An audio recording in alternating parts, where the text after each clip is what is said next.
Donc, bonjour et bienvenue sur ce webinaire en compagnie de la NEF, de FEV et de Mimosa. On va parler du financement des agriculteurs aujourd'hui. Et puis, du coup, je vais tout simplement commencer par demander à nos intervenants de se présenter. Marine, si tu veux bien commencer. Oui, bonjour à toutes et tous. Donc, je suis Marine Lemoine, je suis banquière itinérante à la NEF depuis 2020. Je suis basée à Nantes. J'ai en charge en gros les Pays de la Loire, un tout petit peu de l'exploit Charente. Euh, Ça, c'est ce que je fais. Et donc, la NEF, j'enchaîne sur la présentation de la NEF. Du coup, je vous partage juste. euh, Donc, la NEF, on est une société coopérative financière euh, qui existe depuis 88, qui a existé pendant quelques années avant en association de préfiguration. Et donc, on peut dire encore aujourd'hui qu'on est la première et seule banque 100% éthique en France. Pourquoi? Parce que on fonctionne comme une banque commerciale pure, sans être banque d'investissement, avec une activité vraiment le cœur du métier de banquier, qui est d'utiliser l'argent des épargnants pour financer des projets, et pas n'importe quel projet, puisque c'est des projets qui, depuis la création de la NEF, doivent absolument avoir une utilité sociale, écologique et ou culturelle. Donc, c'est plutôt des épargnants qui sont désireux de donner du sens à leur épargne, qui placent leur argent à la NEF. Euh, et tous les projets qui sont financés par la NEF, c'est aussi une forme d'éthique, c'est de la transparence, puisque tous les projets financés sont publiés et accessibles à toutes et tous, pas uniquement les épargnants clients, mais également tout un chacun qui souhaite s'intéresser à ce que finance la NEF.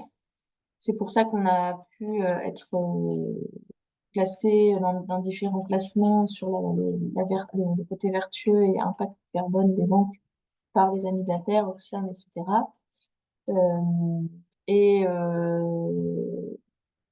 on est aussi le seul établissement financier agréé ESUS, qui est un statut de l'ESS, qui, entre autres, s'assure des écarts de salaire, par exemple, de la représentativité.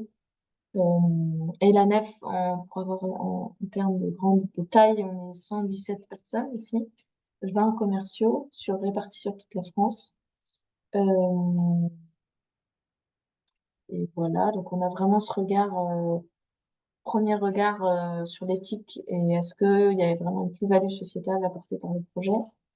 Et dans un second temps, comme toute banque, le regard vraiment financier de faisabilité, de comment la banque va être remboursée, qui sont les porteurs et les porteuses de projets, qu'est-ce qu'on va financer, comment, qui intervient dans le plan de financement.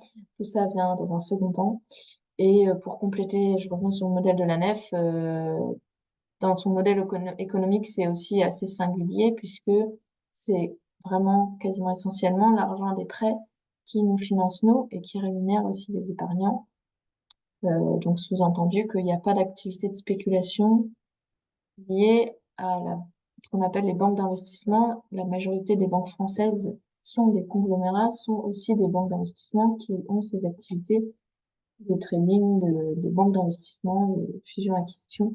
Donc, nous, c'est quelque chose qu'on fait pas et ça se ressent dans notre modèle économique, puisqu'on n'a pas d'autre source de financement que des intérêts de prêt. En gros, voilà. Ok, merci. C'est très clair. Du coup, Il faut que j'arrête. on voit ce que peut faire la nef. Est-ce que, du coup, Florian, tu veux enchaîner sur te présenter toi et peut-être un petit peu Mimosa et comment vous fonctionnez?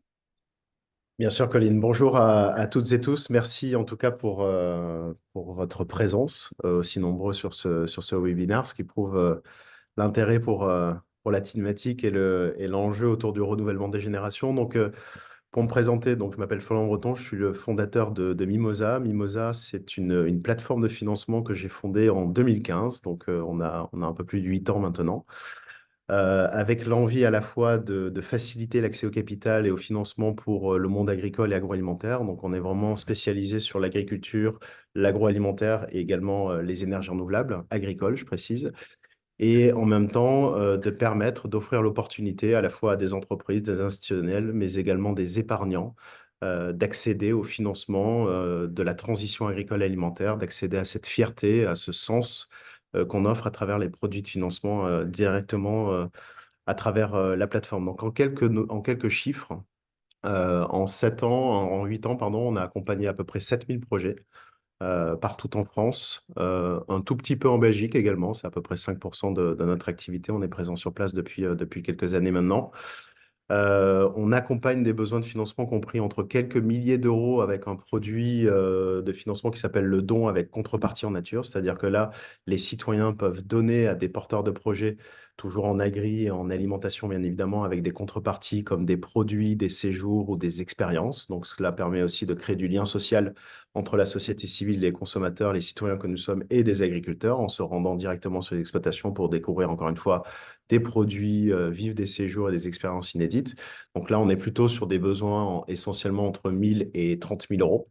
Et puis, depuis 2018, on opère sur le crédit, où là, on lève de l'argent plutôt pour des montants compris entre 30 000 et 2 millions d'euros. De manière simple et rapide. Alors, comment on fait? On s'appuie bien évidemment sur une communauté de membres. Donc, aujourd'hui, Mimosa fédère à peu près 500 000 membres sur sa plateforme, dont à peu près un peu plus de 15 000 investisseurs, épargnants particuliers qui prêtent à des projets. Mais pour aller beaucoup plus loin en termes d'impact et de transition, on a également innové puisqu'il y a 1 an et demi, on a créé un fonds plutôt levé auprès d'entreprises et d'institutionnels qui est aujourd'hui doté de quasiment 50 millions d'euros et qui vient cofinancer de plus grands projets aux côtés des épargnants. Donc, c'est ce qui nous permet en 15 jours, 3 semaines, de monter jusqu'à 2 millions d'euros d'investissement en crédit. Donc ça, c'est un petit peu pour les chiffres. Et d'un point de vue équipe, on est un peu moins de 35 personnes chez Mimosa. Donc on rayonne sur tout le territoire national et également en Belgique, comme je le rappelais. Et puis d'un point de vue stade de vie d'intervention, un tiers de nos projets sont plutôt des projets de création ou reprise d'activité, donc le fameux renouvellement des générations.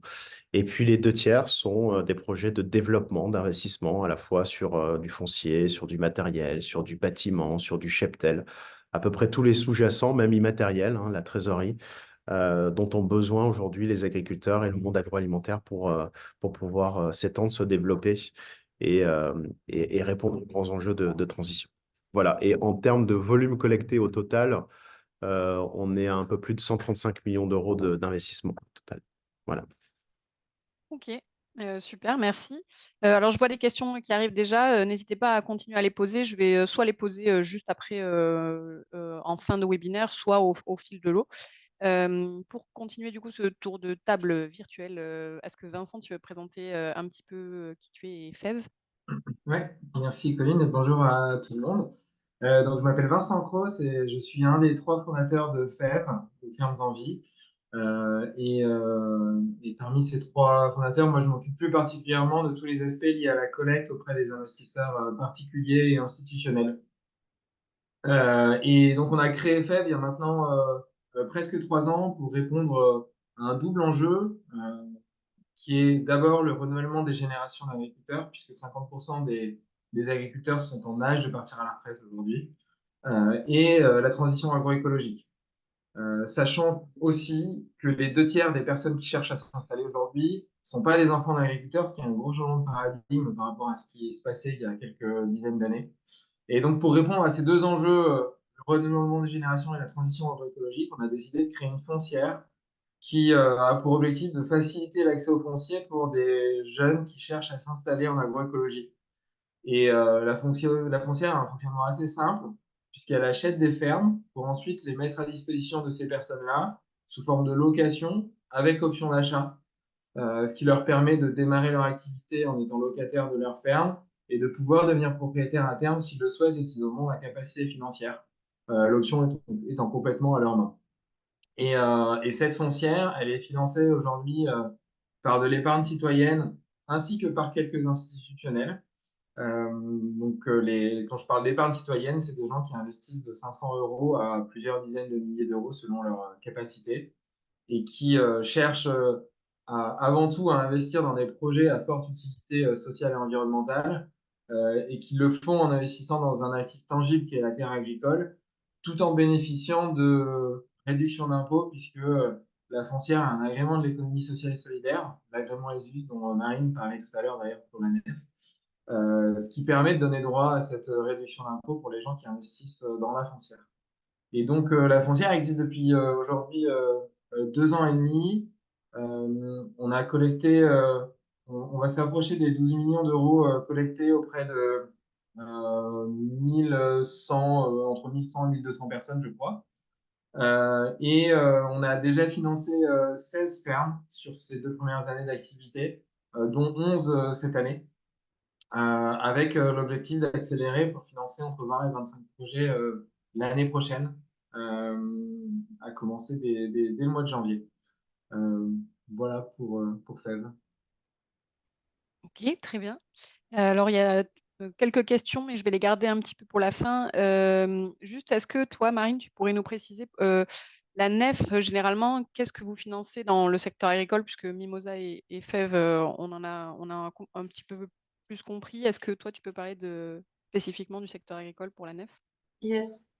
Ça fait partie quand même des secteurs historiques de la finance, puisque dans les premières années, en 1980, c'était vraiment les pionniers de la bio. Donc, on va financer plutôt spécifiquement les agriculteurs et agricultrices en bio. Je ne saurais pas dire la proportion, mais quand même, il y a une bonne partie où c'est des installations. Moi, personnellement, c'est plutôt ça que j'ai financé, les installations. Un peu de développement pour soit l'achat de matériel ou l'installation de transformation sur place, par exemple, les yaourteries, des choses comme ça. Et on est assez complémentaires avec Mimosa, puisque en entrée en relation, ça va être un peu compliqué pour nous de financer de la trésorerie. On est plutôt sur comme la plupart des autres banques d'ailleurs, sur du financement de matériel corporel. Donc ça va du foncier à l'équipement, au bâtiment, ce qu'il y a souvent dans les rachats, quoi. Et aussi du photovoltaïque. Parfois on a aussi pas mal là-dessus, beaucoup d'agriculteurs qui investissent pour installer des panneaux photovoltaïques. Et là-dessus, le sous-jacent des centrales est un peu moins, comment dire, les critères d'éligibilité sont plus ouverts, quoi, que uniquement le bio. Et même sur le bio, voilà, on a la chance de pouvoir faire du cas par cas sur les projets. Et, euh, et donc, c'est aussi beaucoup d'affinité, de partage de valeurs, le côté feeling et subjectif quand on rencontre les porteurs et les porteuses de projets. Euh, Et voilà, c'est ça. en termes de montant, Oui, est-ce pardon. qu'il y a des... Ouais, les montants, ouais, carrément. On est assez large, c'est à partir de 15 000 euros jusqu'à 2 millions. Ok, Mais en ce moment, les moyennes de prêt, on est plutôt sur 150, 150 000. ok. Très bien. Donc, du coup, là, on voit les différences un petit peu donc pour le financement du foncier, du matériel et du cheptel, par exemple, etc. Quelle solution on va plutôt choisir. Donc, c'est vraiment, il y a une complémentarité entre les solutions. Aujourd'hui, est-ce que Vincent ou Florian, vous pouvez parler un petit peu de la complémentarité justement de ce type de structure et le fait que ce soit nouveau aussi et puis qu'il y ait des banques comme la Nef qui viennent encore, enfin qui sont plus des acteurs traditionnels, le secteur bancaire. Comment ça se complète et ça s'articule aujourd'hui? Si tu veux commencer ou Vas-y. Je prends la suite. Ok, ça marche. Non, mais alors en fait, si je parle de nous, en fait, nous, on va financer du foncier agricole. Donc, quand je parle de foncier, ça va être des terres et potentiellement des bâtiments agricoles ou des bâtiments d'habitation d'ailleurs. Et on va plutôt financer des projets de taille moyenne. Une fois qu'on a financé le foncier, qui est quand même souvent une partie qui coûte assez cher dans un projet d'installation, il y a tout ce qui est équipement, matériel, besoin en fonds de roulement, stock, etc., qu'il faut financer et qu'on ne peut pas financer. Et donc, c'est là-dessus qu'on a enfin, les porteurs de projets qui vont s'installer sur les projets qu'on va accompagner vont avoir besoin d'autres acteurs, soit bancaires, soit des acteurs tels que Mimosa, ou un peu les deux, pour financer toutes ces autres choses qui ne sont pas le foncier qu'on va financer nous. Florian, est-ce que tu veux compléter? Ouais, la complémentarité, pour moi, elle s'incarne même statistiquement aujourd'hui. Alors, si jamais je fais le lien directement avec le crédit qui pourrait s'apparenter à la limite à une offre potentiellement alternative, concurrente ou autre, la vérité, c'est que 80% des projets sur lesquels on intervient sont en cofinancement avec nos partenaires bancaires. Donc, c'est vraiment l'écrasante majorité des projets qu'on finance. Nous, Mimosa, on se limite plutôt à une durée d'intervention maximum qui est de 7 ans. Donc, dans le 7 ans, en réalité, il n'y a pas tant de foncier. Je le citais tout à l'heure pour exemple parce que on a eu des exemples de financement et d'intervention sur du foncier agricole. C'est beaucoup plus rare. Donc, c'est plutôt la légitimité et aujourd'hui la place précieuse que prend Ferme Envie. Mais nous, on intervient en effet plutôt sur du BFR, sur du stock, sur de la trésorerie, sur du matériel, sur du cheptel. Donc, tout ce qui se ventile, tout ce qui s'amortit sur un plan d'investissement dans la limite de 7 ans. Il y a beaucoup de choses à faire passer sur 7 ans, mais il n'y a pas tout. Et donc, notre positionnement, il se fait vraiment en ce sens-là. Alors, le premier point, donc encore une fois, c'est que 80% des financements qu'on réalise sont en cofinancement avec les banques. Notre ratio d'intervention à leur côté est plutôt selon les projets, les besoins d'investissement compris entre 5 et 50%. Quelquefois, on est un peu majoritaire, mais on est plutôt entre 5 et 50. Plus on est bas, plus on est sur des très gros projets qui nécessitent une structuration un tout petit peu différente. Je vais citer pour exemple dans le solaire ou en méthanisation typiquement, où les banques se positionnent plutôt sur des projets d'investissement en amortissement sur 20 ans, 25 ans, et où Mimosa vient compléter l'apport en fonds propres des agriculteurs et de subventions étatiques par un financement avec un remboursement du capital qui se fait plutôt in fine sur 3 ans, 4 ans, 5 ans, 6 ans, le temps du développement du projet pour venir compléter par quelque chose qui se structure bien aux côtés des banques. Donc plus on est gros, plus le besoin de financement est important, plus Mimosa est plutôt entre 5 et 15-20%, 20%, plus le financement est petit, plus on peut retrouver une part de Mimosa comprise entre 30 et 50. L'emprunt moyen en agriculture, puisqu'il s'agit de cela aujourd'hui, chez nous, il est plutôt de l'ordre de 120, 130, 150 000 euros. Voilà. Et puis après, on apporte aussi quelque chose qu'on recherche de plus en plus les porteurs de projets, à la fois en installation, reprise d'activité, mais également en développement, c'est aussi la communication. Alors, elle peut se faire de différents ordres. Quand on est sur un projet de méthanisation, vous savez que c'est un sujet quelquefois qui est sensible, donc il y a des enjeux d'acceptabilité locale que Mimosa permet complémentairement à une banque où le financement se fait de manière un peu plus fermée. Deuxième cas de figure, quand on est sur une activité quelquefois de transformation ou de travail avec une voie de diversification et vente directe, passer par Mimosa avec un financement qui est simple et rapide, en 15 jours, ça permet de faire l'acquisition, de développer sa notoriété et de faire l'acquisition de potentiels clients de manière très simple. Donc, ce sont des bases de données de plusieurs centaines de personnes que les agriculteurs ou les acteurs de l'artisanat agroalimentaire peuvent aussi solliciter. Et puis enfin, troisième cas de figure, on est un agriculteur dans une logique très filière, hein, avec distribution négoce, coop ou industrielle.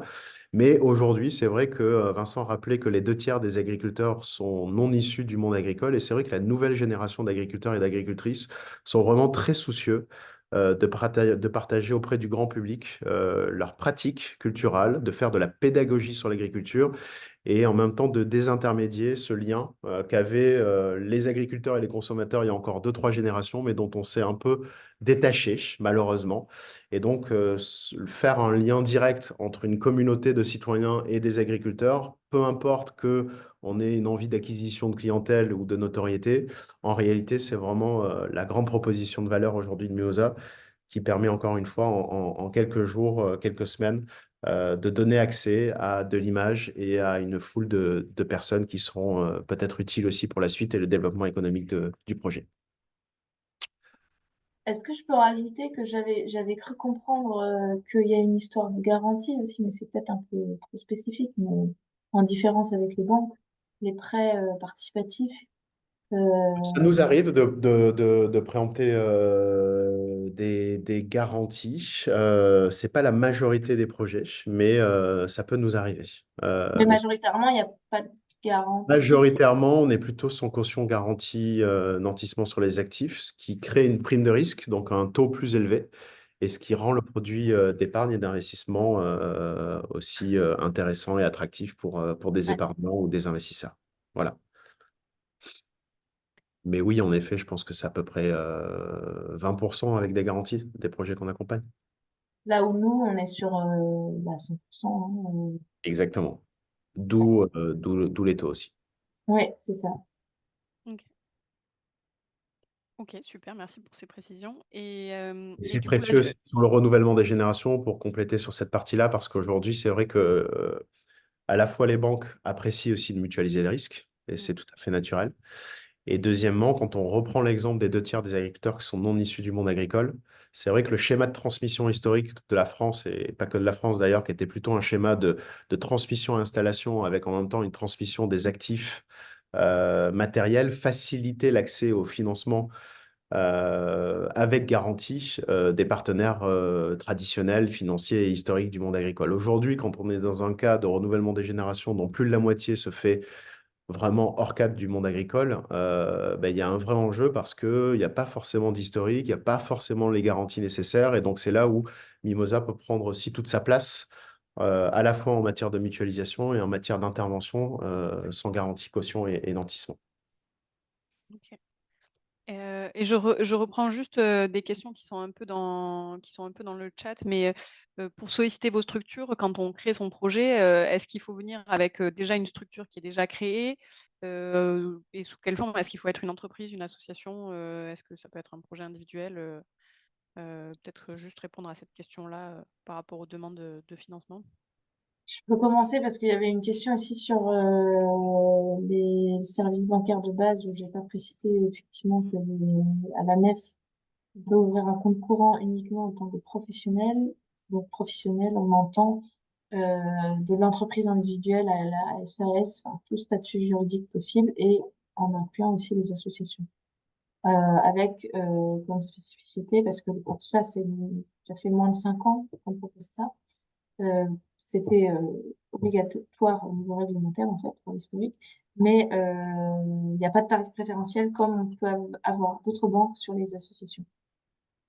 Ok. Nous concernant, association, on fait, mais pas par le crédit. Personnes physiques, on fait par le don, pas par le crédit.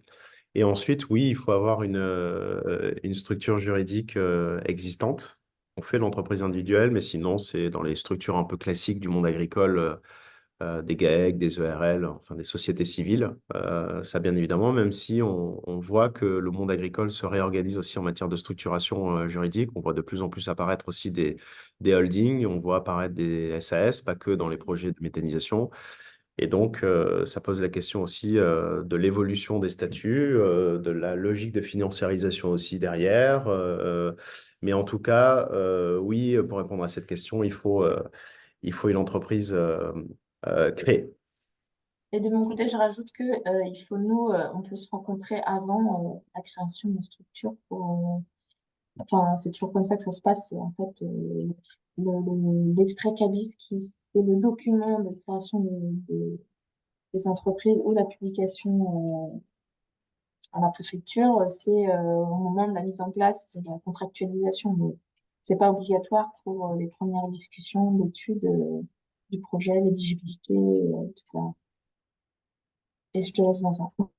Ouais, nous, c'est la même chose. Dans l'absolu, il faudra à un moment donné créer sa structure d'exploitation, quelle qu'elle soit. Mais au démarrage des discussions, il n'y a pas besoin d'avoir une structure pour pouvoir commencer à échanger et à évaluer notre capacité à accompagner le projet ou pas. Ok. Très bien. Ben, je reviens sur nos questions à nous dans notre déroulé un petit peu. Tu en parlais tout à l'heure, Florian, un petit peu sur le rôle des citoyens et sur la communication qui est faite autour de ces campagnes aujourd'hui. C'est quoi le rôle des citoyens, par exemple, ben, chez FEV et comment est-ce que vous communiquez, comment est-ce que vous les sollicitez et vous communiquez avec eux sur les projets financés? Alors, le rôle des citoyens, forcément, quand on est engagé, comme on l'est sur les enjeux de financement de la transition, c'est un rôle à la fois un peu militant sur ce sujet, à la fois d'un point de vue consommation, bien évidemment, avec ces cartes bancaires qui dessinent aussi le monde de demain. C'est toujours particulier d'en parler aujourd'hui dans un contexte inflationniste où c'est pas évident, bien évidemment. Mais ça reste tout de même une lame de fond qui, pour moi, va perdurer parce que c'est le sens de l'histoire. Et aujourd'hui, l'agriculture a cette capacité à adresser les principaux enjeux du 21e siècle. Ils sont à la fois climatiques, environnementaux et de biodiversité. Ils sont à la fois sur des sujets de sécurité alimentaire, de souveraineté pour la France, mais également sur des enjeux alimentaires mondiaux. C'est à la fois un enjeu démographique, c'est un enjeu qui est un enjeu aussi de société. Donc c'est vrai que si on s'intéresse aux objectifs du développement durable, la plupart des ODD aujourd'hui sont connectés à l'enjeu autour de l'agriculture. Donc c'est vrai que cette thématique est assez formidable en ce sens où si on cherche du sens et de l'impact, l'agriculture héberge tous ces grands enjeux-là. Aujourd'hui, c'est vrai qu'en France, l'épargne est abondante. Là aussi, j'essaie de prendre le recul nécessaire par rapport au contexte de crise, mais on est à plus de 5 500 milliards je crois, de dépôts en France. C'est à peu près 2 fois le PIB français. Et c'est vrai qu'on a besoin, nous aussi, les plateformes, des partenaires bancaires, des retailers, des distributeurs pour faire connaître les produits d'épargne qui apportent, encore une fois, certes, un peu de risque parce qu'on est souvent, comme on le répétait tout à l'heure, sur une épargne qui n'est pas une épargne de précaution, comme les livrets. Alors, les livrets ont plein de défauts, selon moi, mais dans les quelques avantages, ça reste tout de même des placements sécurisés. Et on va dire que Mimosa est un produit d'épargne un peu complémentaire au sens où on n'est pas sur l'épargne de précaution, mais par contre, on apporte un peu le lien avec l'économie réelle agricole et le sens et l'impact recherché par de plus en plus d'épargnants. Il n'y a pas un mois qui passe sans qu'une enquête ressorte avec une envie à plus de 80% des citoyens français de donner du sens à leur argent. Et donc, c'est en ce sens où c'est précieux et où je pense que même politiquement, on devrait aller beaucoup plus loin pour faire converger les produits d'épargne. Par exemple, je lance un sujet qui est sans fin, mais je ne trouve pas ça normal que les épargnants qui prennent du risque à travers Mimosa soient toujours soumis à la flat tax. Ça, c'est plutôt pour moi un peu dogmatique, mais il serait quand même précieux d'accepter, même d'un point de vue étatique, que des plateformes qui aujourd'hui répondent à des enjeux sociaux et environnementaux puissent être de petites niches fiscales pour des épargnants qui sont prêts aussi à prendre du risque. Donc l'enjeu est énorme. Et je pense que c'est vraiment le sens de l'histoire de faire converger à la fois les enjeux avec les dépôts des Français. Après, sur le deuxième point, comment on fait pour faire connaître les projets? Bien, ça, c'est vraiment notre métier et je salue aussi la confiance des très nombreuses personnes qui sont aujourd'hui connectées sur Mimosa, puisque quand on accepte un projet sur la plateforme, il y a certes la logique du financement par le fonds, que je vous ai rappelé en propos introductif, mais il y a aussi surtout la logique du financement par les épargnants. Et donc, on fait connaître les projets qu'on accepte directement par la voie de newsletters, à peu près 1 fois à 2 fois par semaine, pour offrir aux épargnants l'opportunité d'investir dans les projets qu'on a décidé de sélectionner sur la base d'éléments financiers, donc critères de risque, mais également sur la base d'éléments extra-financiers. Et on a développé en interne depuis maintenant quelques années une matrice impact en 48 items qui finalement mélange à la fois les enjeux économiques, sociaux et environnementaux. Donc tous les projets aujourd'hui sélectionnés par Mimosa sont soumis à ces critères extra-financiers. Donc, d'une certaine manière, on devient aussi un label et un tiers de confiance sur ce qui va dans le bon sens quand on décide de sélectionner un projet à travers la plateforme. Ok. Et du coup, chez FEV, vous, je sais, alors tu as parlé justement en plus de l'engagement des citoyens à vouloir investir de façon plus responsable. Et je sais que c'est le label Faire Finansol qui a sorti une grande étude sur ça. Vous pourrez aller la consulter. Et je sais que FEV est labellisé en plus Faire Finansol, du coup. Ouais, et non, mais alors de la même façon que Mimosa, l'objectif de FEV, ça a été de créer un produit d'épargne qui ait un impact fort d'un point de vue social et environnemental et qui soit un peu différent de ce qu'on peut trouver dans des livrets bancaires plus traditionnels.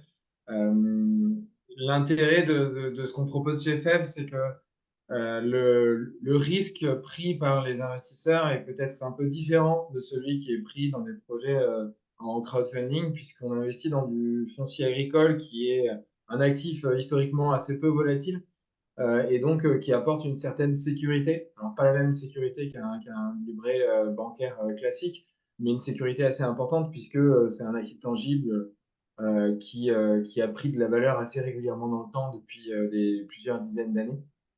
Et, euh, et même si la rentabilité intrinsèque est clairement inférieure à celle qu'on peut trouver sur des investissements chez Mimosa, puisque investir dans la terre agricole, c'est pas très risqué, mais ça ne rapporte pas énormément.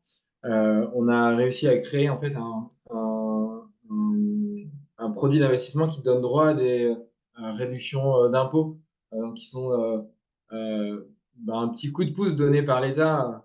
Florian en parlait tout à l'heure, il aimerait bien qu'il y ait un petit coup de pouce qui soit donné sur des projets, sur des plateformes de crowdfunding, ce qui serait chouette en effet.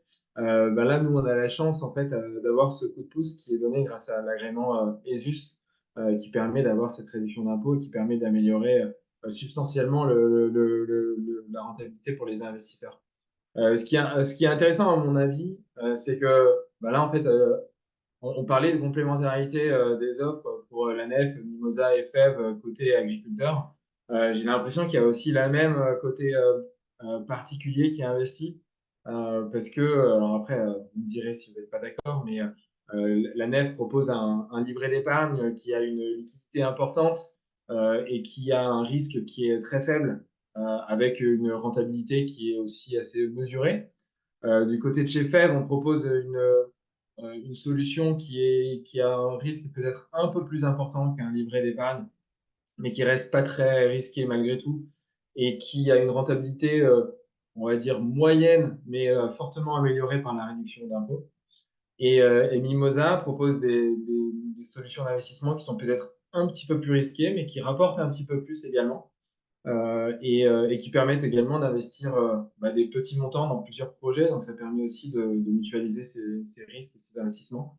L'un dans l'autre, ça peut avoir du sens pour des particuliers d'avoir un petit peu de chacun de ces produits d'épargne en parallèle. Et je rajouterais qu'il y a le côté aussi traçabilité. Du coup, le côté le moins traçable, c'est vraiment la nef, où effectivement, c'est un pot commun qui sert à financer tout un tas de projets. Là où l'extrême inverse, Mimosa, voilà, c'est tout est transparent. Enfin, on sait exactement notre argent, quel projet il va financer. Mais du coup, Feb, vous êtes un peu entre les deux, c'est ça ou c'est pareil? Ouais. Ouais, exactement. On est un peu entre les deux parce que on communique également sur tous les projets qu'on finance. Mais c'est vrai que les gens qui investissent dans la foncière ne vont pas financer un projet spécifique en particulier et vont financer le pot commun qui est utilisé pour financer toutes les acquisitions de fermes. Donc là, tout à l'heure, je disais qu'on a financé 16 fermes jusqu'à présent. Sur notre site, on a un détail de chacune des fermes qui a été financée avec un détail du projet, de ce qu'on a financé, de pourquoi on l'a financé. Et, euh, et donc, on est en effet un petit peu entre les deux. On a aussi beaucoup moins de projets financés, donc c'est beaucoup plus facile que la nef. Donc, c'est beaucoup plus facile de les détailler de façon un peu plus précise. Mais c'est vrai qu'on a une situation qui est un peu entre ce que fait Mimosa et ce que fait la nef. Oui, donc on voit bien la complémentarité. Après, est-ce que Vincent t'a rappelé justement le fait qu'on pouvait avoir les trois en parallèle pour diversifier. Ça fait qu'il n'y a pas forcément, est-ce qu'il y a vraiment de la concurrence sur vos structures ou pour trouver justement des financements des citoyens ou est-ce que là aussi on retrouve des gens qui vont participer aux trois peut-être? Pas de concurrence entre les structures. Vous savez, l'agriculture en crédit, enfin, au-delà des 10 milliards de subventions à la louche qui sont fléchées vers les exploitations agricoles chaque année, c'est à peu près dans les 11-12 milliards d'euros de crédit. C'est un marché qui est un secteur qui est très capitalistique. Au contraire, l'avenir pour moi, et je pense qu'on le partage, au-delà d'un ADN de valeur et de vision, c'est plutôt le mix. Là où ce mix n'existait pas il y a encore quelques années. pour le monde agricole et les entrepreneurs du vivant aujourd'hui qui nous nourrissent. Donc, c'est vraiment le mix produit qui est le plus intéressant. Chacun a sa proposition de valeur à apporter au monde agricole pour lui permettre à la fois de s'installer, de reprendre une activité, mais également de se développer et de faire face aux enjeux à la fois économiques et climatiques auxquels il va être confronté. Donc, c'est vraiment le mix produit qui est le mix gagnant aujourd'hui pour le monde agricole et qu'on souhaite tous ensemble essaimer avec des bons exemples qu'on en a déjà ensemble tous les trois. Oui, c'est exactement ça. Bah, du coup, on va parler de la ferme de Réguillon, qui est une ferme qui a été financée par les 3 acteurs et ça permet vraiment de montrer concrètement comment ça, on a fonctionné sur ce projet-là. Est-ce que Vincent, tu pourrais juste présenter le projet peut-être de Réguillon et les problématiques de financement qui étaient liées à cette ferme, puisque je pense Ouais, que toi, tu as suivi un petit peu plus ce projet-là. ouais, avec plaisir. Alors, contrairement à la majorité des projets qu'on finance, c'était pas l'installation d'un jeune agriculteur, mais plutôt d'un agriculteur un peu plus expérimenté, puisqu'il a 50 ans, qu'il était déjà auparavant agriculteur, mais il était installé en tant que double actif, c'est-à-dire qu'il avait une activité sur une ferme, mais qui ne suffisait pas pour vivre totalement de son travail. Et il avait également une activité plus commerciale avec une société de distribution de semences pour l'agriculture biologique. Et en fait, il avait envie de s'installer à temps plein et de devenir vraiment agriculteur à 100% en arrêtant cette deuxième activité. Et pour des raisons personnelles aussi familiales, il avait besoin de changer de région puisqu'il s'est installé dans le sud de Nantes alors qu'il était dans le Finistère auparavant. Et donc, son projet, c'est de continuer à produire ce qu'il produisait jusqu'à présent, c'est-à-dire principalement des céréales, un peu de légumineuses également, avec une grosse diversité de production, puisqu'il fait du seigle, du sarrasin, du blé, de l'épeautre, avec pas mal de semences anciennes et, euh, et des rotations longues qui laissent une place importante aux prairies dans ses itinéraires techniques, ce qui permet une meilleure régénération des sols.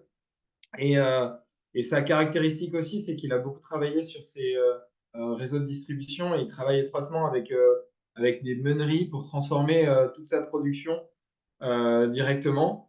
Et comme il a, ce que je disais, dans ses rotations, pas mal de prairies, il travaillait déjà dans sa première ferme et puis il fait la même chose dans cette deuxième ferme où il vient de s'installer en collaboration avec des éleveurs du coin pour bien valoriser les prairies temporaires qu'il a dans ses rotations de culture. Et, euh, et donc la particularité de cette personne, c'est qu'il avait pas mal d'expérience, de l'apport financier, mais à son âge, c'est parfois compliqué de trouver des banques pour financer intégralement son projet. Et donc, il a cherché une manière un peu alternative de financer son exploitation. Et c'est pour ça qu'il allait chercher la complémentarité qu'on peut avoir entre des acteurs bancaires, puisque là, donc la nef a financé et puis avec la Banque Populaire. Et donc, Mimosa et nous. Et donc, ce qui s'est passé sur ce projet, c'est que donc on a FEV a financé les terres agricoles ainsi que l'habitation sur laquelle habite Franck. La Nef et la Banque Populaire ont financé principalement l'achat des bâtiments agricoles. Et Mimosa a permis l'acquisition de matériel agricole principalement. Et donc voilà un petit peu comment on s'est partagé les choses sur ce projet, qui est un projet assez important, puisque on parle de 200 hectares de bâtiments qui sont assez importants également. Et donc le montant d'investissement total euh, dépasse le million d'euros. Ah, pardon, j'avais coupé mon micro. Ok, très bien. Donc, si vous avez des questions sur Aiguillon, n'hésitez pas à les poser ou même sur les structures. On arrive presque au terme, donc on va continuer sur ce projet rapidement, mais après, on passera aux questions-réponses. Est-ce que, du coup, toi, Florian, tu peux juste nous parler rapidement de la campagne de financement participatif, combien en termes de montant, de somme et de durée, comment ça s'est passé? Ouais, bien sûr. Donc déjà, pour toutes les raisons qu'a évoquées Vincent, pour pas être redondant, c'est un projet qui s'inscrit parfaitement dans la politique d'investissement de l'entreprise. Je souligne aussi que c'est un céréalier qui est en bio. Donc sur 240 hectares, un besoin de financement quand même qui est très important. Donc heureusement aussi qu'à nos côtés, à tous, on avait deux partenaires bancaires, dont la Nef, très exposés aussi sur ce projet-là. Et donc nous, comme le rappelait Vincent, on intervenait plutôt sur le financement du matériel en complément. Donc c'est un crédit qu'on a réalisé sur 6 ans. Qui a été positionné en termes de taux à 5,75% et qu'on a levé là aussi assez rapidement auprès de près de 150 épargnants particuliers qui ont fait le choix justement de soutenir ce projet de reprise d'activité et d'extension. Donc voilà, donc nous, on a intervenu sur le matériel sur 6 ans à 5,75 et ça a été levé au prix de 150 épargnants en quelques jours. Ok. Et toi, Marine, est-ce que tu peux préciser justement comment vous êtes intervenue? Parce que je sais que Franck a fait appel à un courtier, donc c'est Yes. vrai que ça peut être important de le préciser. Oui, effectivement, bah, c'est justement l'origine de la sollicitation. C'est ce courtier qui connaissait la nef, je ne sais plus d'où, mais qui nous a sollicité.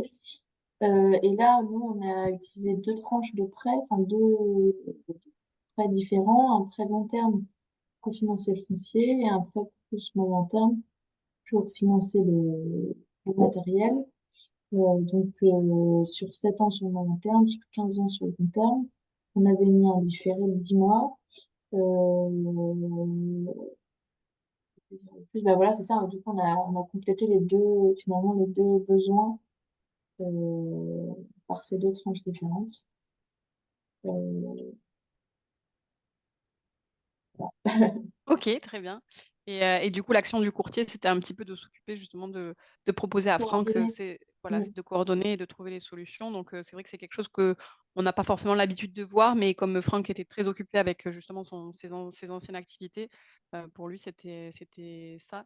Enfin, c'était utile de passer par cette solution-là. Vincent, je ne sais plus si tu as précisé la durée à peu près de temps d'évaluation des dossiers, enfin du dossier de Franck.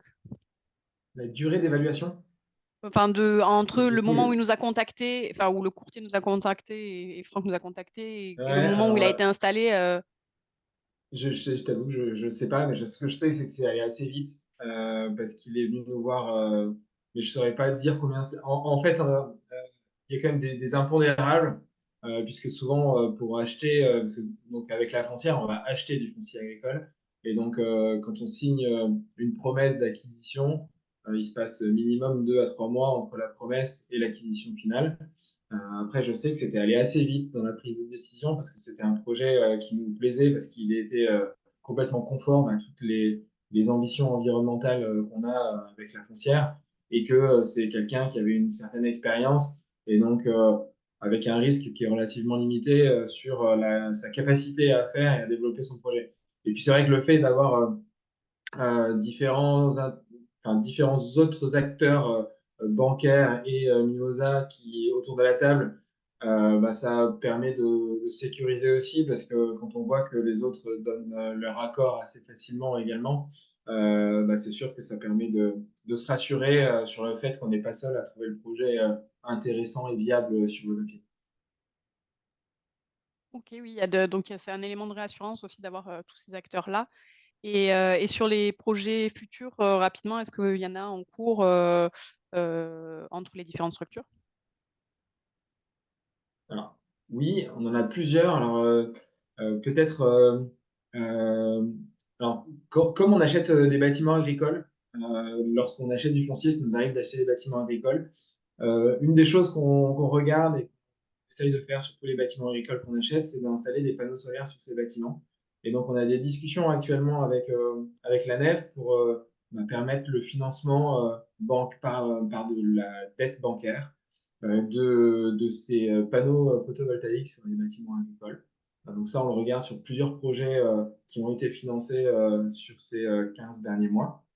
Et puis après, on a d'autres projets sur lesquels on est en train de financer le foncier agricole et sur lequel ben, Florian et ses équipes avec avec Mimosa sont en train de regarder un financement par du don ou par des prêts. Donc, il y en a un qui actuellement est en train de faire une collecte en don contre contrepartie, Le qui lien est est dans le chat. Le le lien est lien. dans le chat, exactement. Ouais, Voilà, fait. super, nickel. Donc, c'est un agriculteur qui est dans le Lot-et-Garonne, qui fait des céréales également et qui est en train d'essayer bah, d'intégrer la transformation de ces céréales pour faire du pain. Donc, c'est un projet qui est très chouette, qu'on aime beaucoup, qui est un projet un peu particulier parce que c'est une personne qui était déjà installée et qui était installée sur des terres en location. Et un de ses propriétaires avait envie de vendre ses terres. Et donc, l'agriculteur se trouvait en risque parce qu'il ne pouvait pas racheter les terres que ce propriétaire allait vendre. Et donc, il est venu nous voir pour financer ces terres de façon à sécuriser son exploitation, sachant que lui, c'est une personne qui s'est reconvertie dans l'agriculture et qui s'est installée il y a 2 ans, et qui avait donc déjà pas mal investi il y a 2 ans, et qui n'avait pas la capacité de racheter ces terres-là. Donc, on a décidé de l'aider et l'acquisition de ces terres a lieu après-demain, si je ne dis pas de bêtises.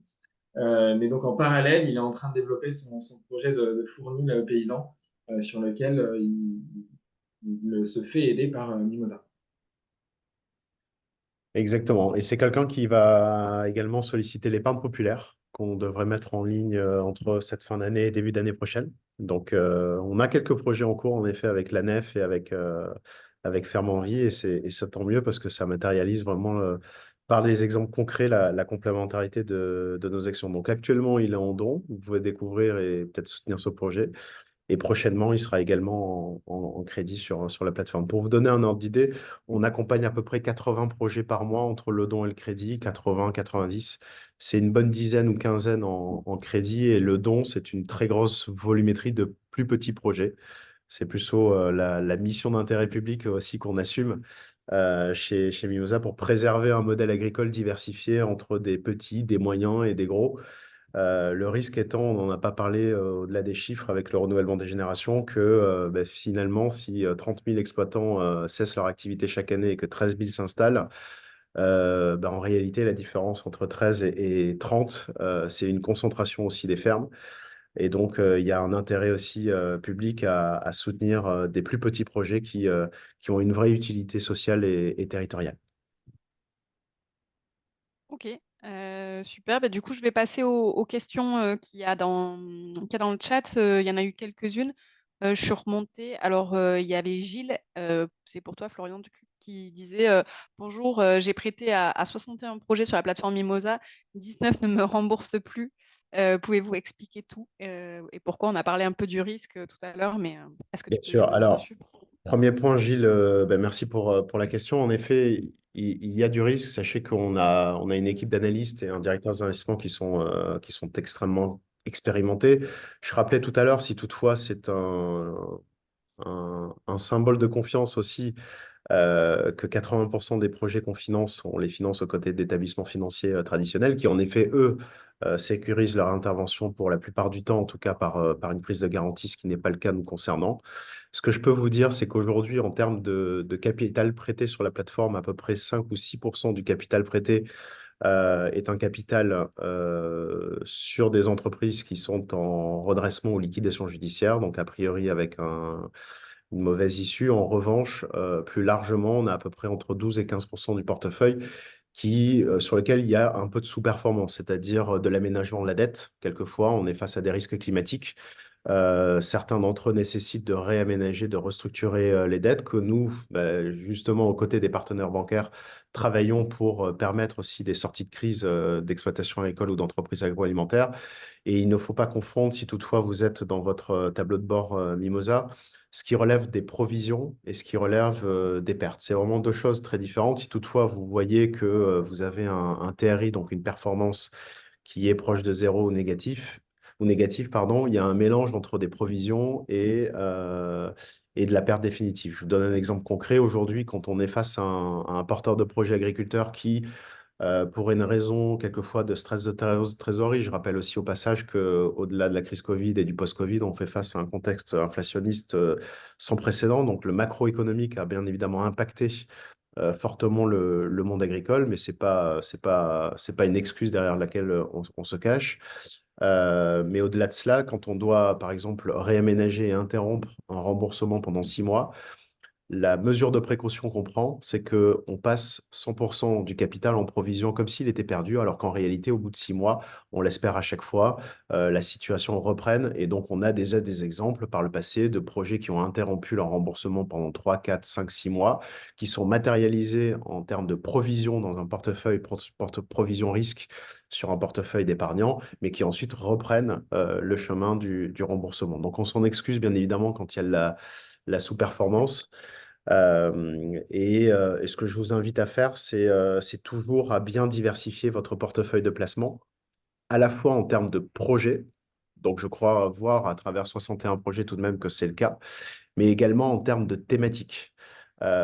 C'est vrai que l'agriculture n'est pas le même risque que l'agroalimentaire, qui n'est pas le même risque que les énergies renouvelables. Et typiquement, avec un portefeuille bien équilibré entre ces trois macro-thématiques, les rendements sont très souvent au-dessus des livrets réglementés traditionnels. Voilà. Ok, merci pour les précisions. Je pense que ça rassurera Gilles. Il y avait Armel qui demandait la principale différence entre fèves et terre de liens. J'y ai répondu dans le chat, puisque la principale différence, elle est sur l'option d'achat qui est proposée aux agriculteurs, mais la partie foncière est plutôt la même. Comme il ne nous reste pas beaucoup de temps, je pense que ça suffisait comme précision.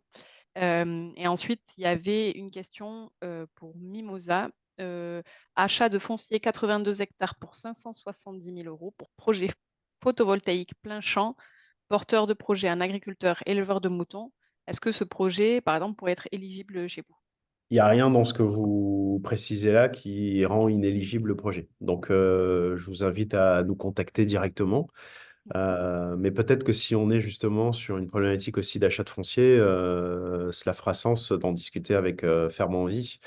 Et si en plus c'est nécessaire d'avoir une ventilation des investissements sur des durées un peu plus longues, aussi d'en discuter avec nos partenaires de la nef au passage. Voilà. Mais en tout cas, dans ce que vous décrivez là, il n'y a rien qui rend inéligible le projet et vous pouvez nous contacter directement sur mimosa.com. Vous cliquez sur Lancer mon projet, vous avez quelques réponses à apporter et un expert prendra contact avec vous pour préqualifier votre besoin et les maturités d'investissement nécessaires à côté.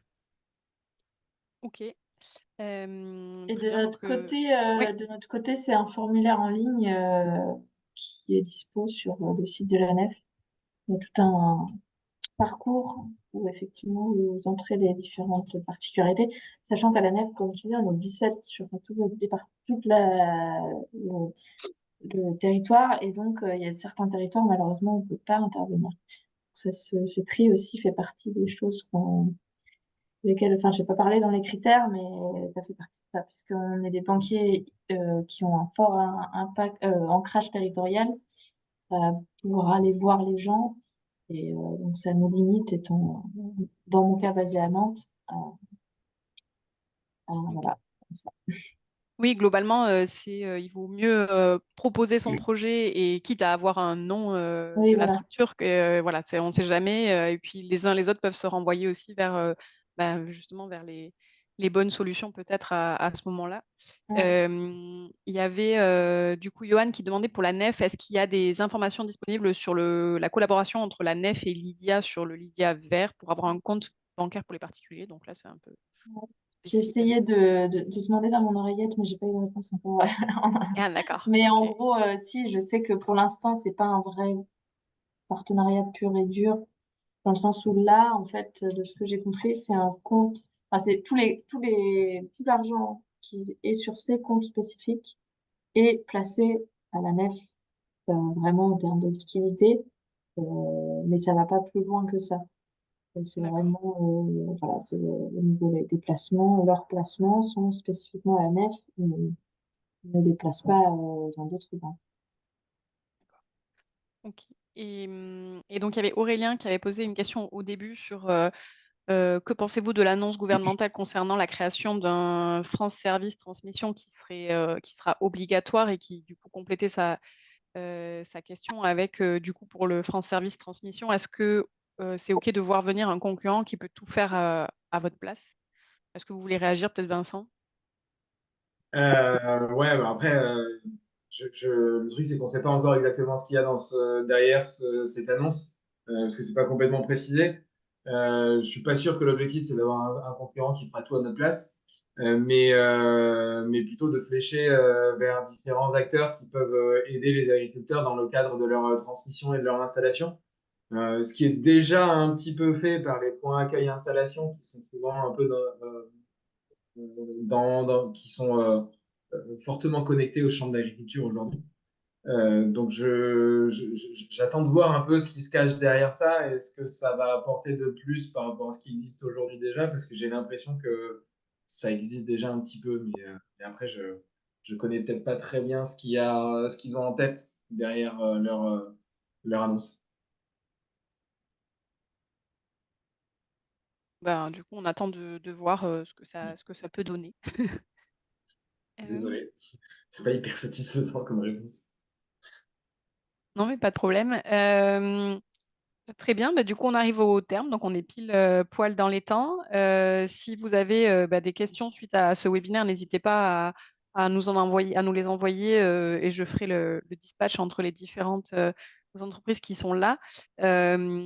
N'hésitez pas, si vous avez du coup des projets à financer, à aller sur les différents sites pour proposer votre projet et voir si les uns les autres peuvent le financer. Et puis, si vous êtes épargnant et que vous avez un petit peu d'argent, n'hésitez pas à le placer à la nef, à investir un petit peu chez Mimosa et chez Fève.